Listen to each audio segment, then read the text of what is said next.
बिस्मिल्लाहिर्रहमानिर्रहीम अस्सलामुअलैकुम। उम्मीद करनी आ सारे मेरे बहन भाई ठीक हो सो। अज मैं अपने बहन भाइयों नाल बीफ कढ़ाई की रेसिपी शेयर करे सा।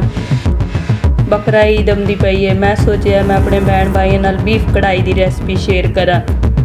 बीफ कढ़ाई मैं बगैर पानी पाए पकाई सा, फिर भी बोटियां मक्खन तरह नरमो मलाई मोसन गली हुई बोटियों से ये मैं एक घुट पानी का भी शामिल नहीं करना।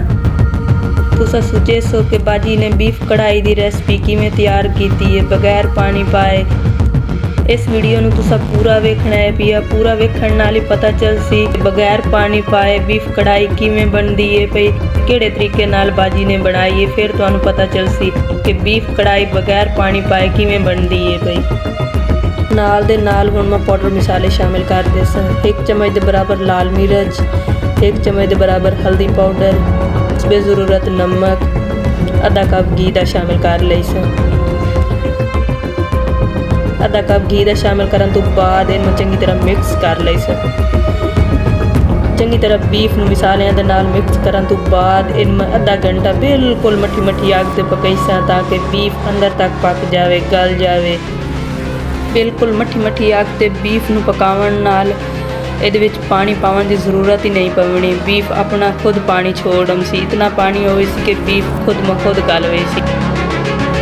अल्हम्दुलिल्लाह माशाअल्लाह आधा घंटा पकावन तो बाद बीफ का कलर चेक करो, इतने बिल्कुल बीफ गलिया खला है। हुण मैं कुछ पाउडर मसाले होर शामिल करते सा। 1 चम्मच धनिया पाउडर, गरम मसाला, जीरा पाउडर, 1 चम्मच के बराबर गरम मसाला शामिल करते सा।